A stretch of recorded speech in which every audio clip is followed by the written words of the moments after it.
Hello friends, నా పేరు రాంబాబు. మీరు చూస్తున్నారు నాలెడ్జ్ ఎకానమీ ఛానల్. ఫ్రెండ్స్, మంచి నిర్ణయం తీసుకోవాలంటే మంచి ఇన్ఫర్మేషన్ కావాలి. ఆ మంచి ఇన్ఫర్మేషన్ని నేను అందిస్తాను. దానికి మీరు చేయాల్సిందల్లా నా ఛానల్ని షేర్ చేయండి, సబ్స్క్రైబ్ చేయండి. ఫ్రెండ్స్, ఈరోజు మనం న్యూ ఎడ్యుకేషన్ పాలసీ 2020 అనే విషయాన్ని పరిశీలిద్దాం ఫ్రెండ్స్.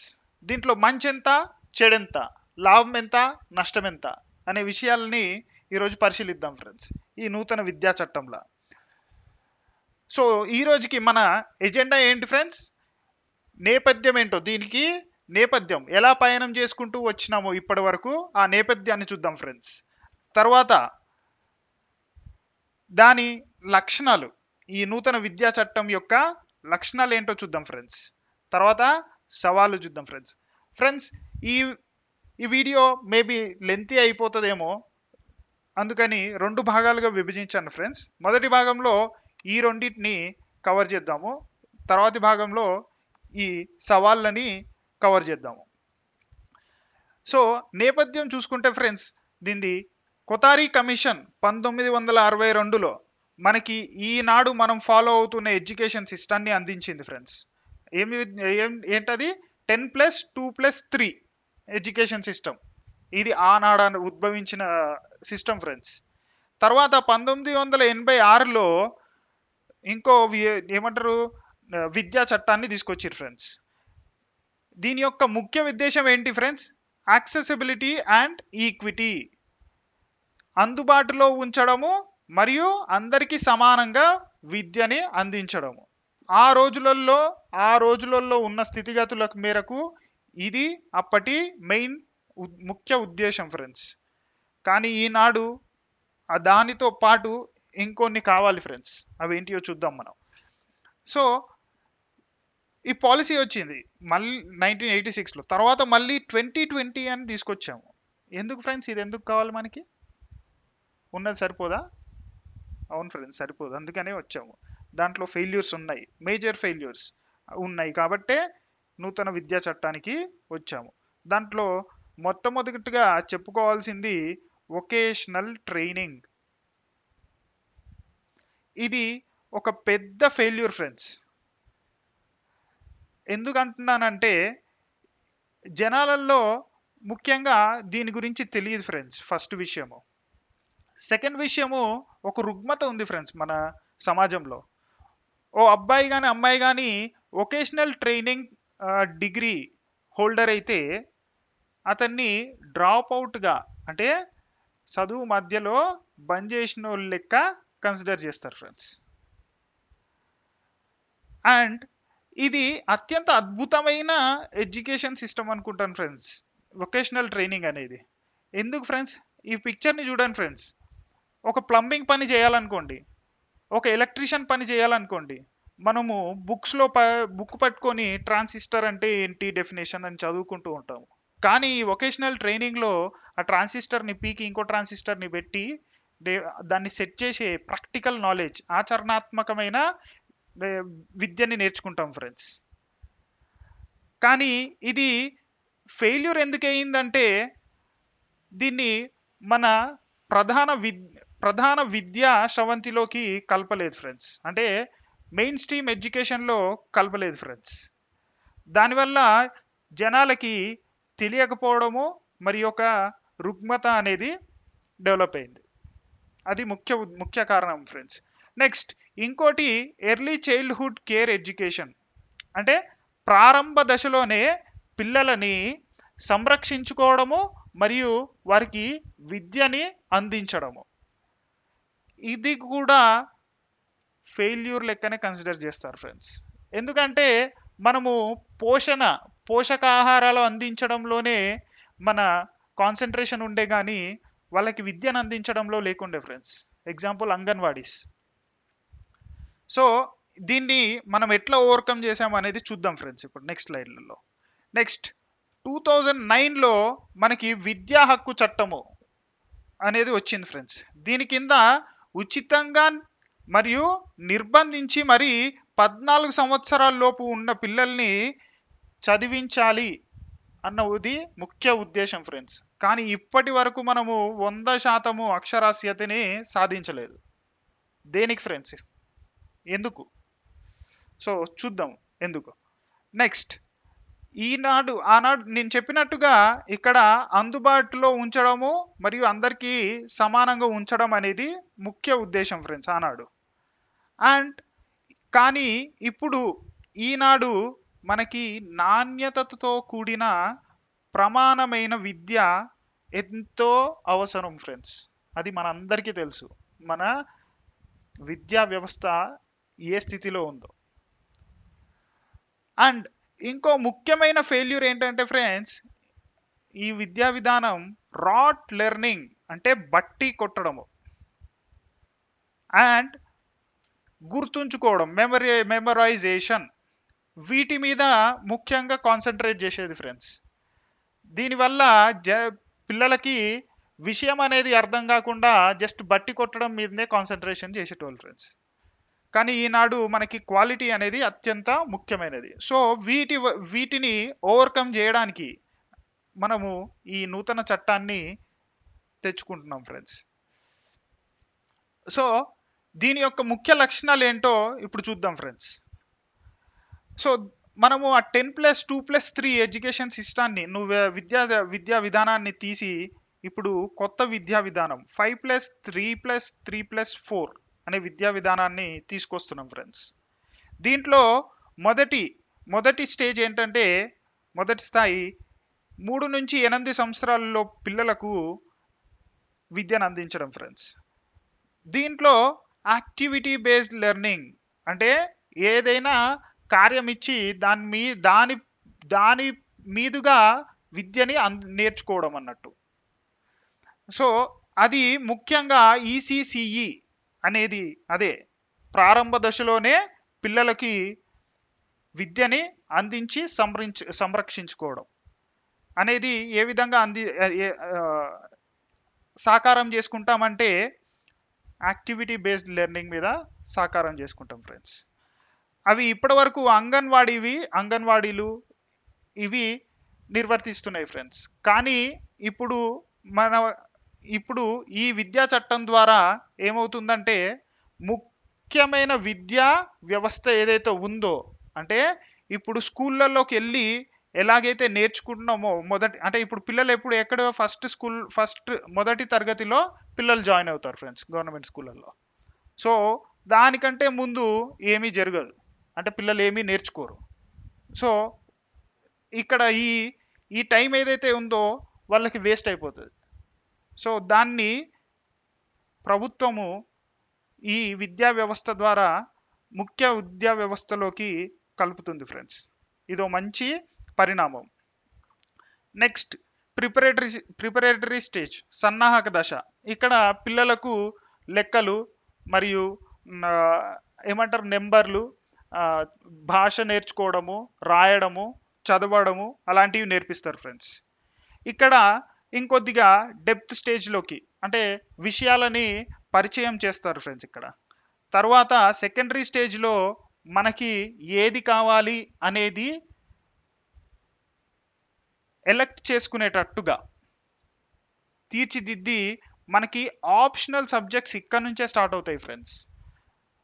మల్టీ డిసిప్లినరీ అంటే అనేక రంగాలలో మనకి రుచి ఏర్పరచడం అనేది ఈ విద్యా విధానం యొక్క ముఖ్య ఉద్దేశం ఫ్రెండ్స్. ఎందుకు అనేది చూద్దాము. సో ఇక్కడ నుంచే అంటే 11-12 నుంచే మనకి ఈ పద్ధతి అనేది ఫాలో అవడం జరుగుతుంది ఫ్రెండ్స్. ఎందుకు ఈ వివిధ రంగాల్లో రుచి ఏర్పరచడం అనేది ఎందుకు కావాలి అంటే, ఫర్ ఎగ్జాంపుల్ మీరు ఒక సివిల్ ఇంజనీర్ ఉన్నారనుకోండి ఫ్రెండ్స్, అతను ఒక బ్రిడ్జ్ కట్టాలి. ఆ బ్రిడ్జ్ కట్టాలన్నప్పుడు అక్కడ చుట్టుపక్కల ఉన్న జీవరాశులు మరియు మనుషులు అండ్ పర్యావరణము, దీనికి బ్రిడ్జో డ్యామ్ అనుకోండి, అది కట్టడం వల్ల వీటికి ఎంత నష్టం జరుగుతుంది అనేది అంచనా సివిల్ ఇంజనీర్కి లేకపోతే అతను ఒక కంప్లీట్ సివిల్ ఇంజనీర్ అవ్వడు ఫ్రెండ్స్. సో అతనికి ఎన్వైరన్మెంట్ మీద కూడా అవగాహన ఉండాలి. సో ఈ విధంగా మల్టీ డిసిప్లినరీ అనే దాన్ని తీసుకొని వస్తుంది ఫ్రెండ్స్. అండ్ ఇంకోటి ఫ్రెండ్స్, ఇందులో మనకి ఇప్పుడు ఎవ్రీ ఇయర్ ఎగ్జామ్ రాసి ప్రమోట్ చేసినట్టుగా ఉండదు ఫ్రెండ్స్. మనకి 3 ఎగ్జామ్లు ఉంటాయంట, 2, 5, 8 ఈ క్లాసెస్లోనే ఎగ్జామ్లు పెడతారంట. అండ్ ఇందులో రిపోర్ట్ కార్డ్ వస్తుంది కదా ఫ్రెండ్స్, ఇప్పుడు వచ్చినట్టు నీకు 90% మార్క్స్ వచ్చినాయి, నీకు 99 మార్కులు వచ్చినాయి అనే ఆ టైప్ ఆఫ్ అసెస్మెంట్ ఉండదంట ఫ్రెండ్స్. ఎట్లుంటుందంట, 360 డిగ్రీస్ పర్స్పెక్టివ్లో 360 డిగ్రీస్ పర్స్పెక్టివ్లో అంటే ఒక విద్యార్థి అకాడమిక్స్ అంటే చదువు పరంగా, నెక్స్ట్ స్పోర్ట్స్ ఆటలాడడం, మ్యూజిక్ నాటకాలు వేయడం, డ్రామాస్, ఇట్లా అనేక రంగాలలో ఎటువంటి అభిరుచి చూపించినాడు అండ్ ఎంతవరకు అతను వృద్ధి చెందినాడు అనేది 360 డిగ్రీస్ పర్స్పెక్టివ్లో ఒక రిపోర్ట్ కార్డ్ ఇస్తారంట friends. How beautiful it is, ఎంత బాగుందో కదా వినడానికి. ఇది జరగబోతుంది. నెక్స్ట్ ఈసీసీఈ, నేను ఇప్పటి వరకు చెప్తున్నట్టుగా ఇది ఎంతో ముఖ్యమైన దశ ఫ్రెండ్స్. బాల్యంలో 3 to 6 ఇయర్స్, 3 నుంచి 6 సంవత్సరాల లోపు పిల్లలు ఎవరైతే ఉన్నారో ఈ టైంలోనే వాళ్ళ యొక్క బుర్ర అంటే బ్రెయిన్ 85% డెవలప్ అవుతుంది ఫ్రెండ్స్.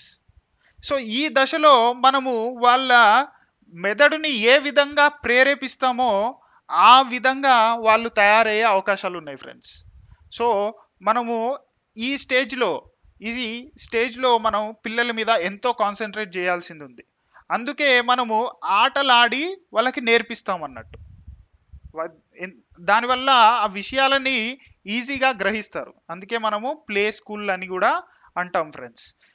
ఈ విషయాన్నే దృష్టిలో పెట్టుకొని ఈ విద్యా చట్టంలోకి ఈ ఈసీసీఈ అనేది మెయిన్ స్ట్రీమ్ అంటే ప్రధాన విద్యా వ్యవస్థలోకి తీసుకొచ్చింది ఫ్రెండ్స్ ఈసీసీఈని. నెక్స్ట్ ఇప్పుడు ముఖ్య లక్షణాలు ఏంటో ఇంకొన్ని చూద్దాం ఫ్రెండ్స్. ఇందాక చెప్పినట్టుగా నేను మల్టీ డిసిప్లినరీ అంటే వివిధ రంగాలలో మనకి రుచి ఏర్పరచడము, ఆ రుచిని నేర్చుకోవడం కూడా, రుచిని అంటే నైపుణ్యంగా కూడా మార్చుకోవడము ముఖ్య ఉద్దేశం ఫ్రెండ్స్ ఇక్కడ. Next teacher education quality change and enhance, అంటే టీచర్కి విద్య నేర్పించే నైపుణ్యము మరియు అందులో ఎలా అంటే ఆ నైపుణ్యాన్ని ఇంకా వృద్ధి చేయడము ఎలా అనేది ఇక్కడ చూద్దాం ఫ్రెండ్స్. ఈ 2 పాయింట్స్ని కలిపితే మనకి ఒక అవగాహన వస్తుంది. ఎలా చేస్తారంట ఫ్రెండ్స్ ఆ క్వాలిటీ ఎన్హాన్స్మెంట్?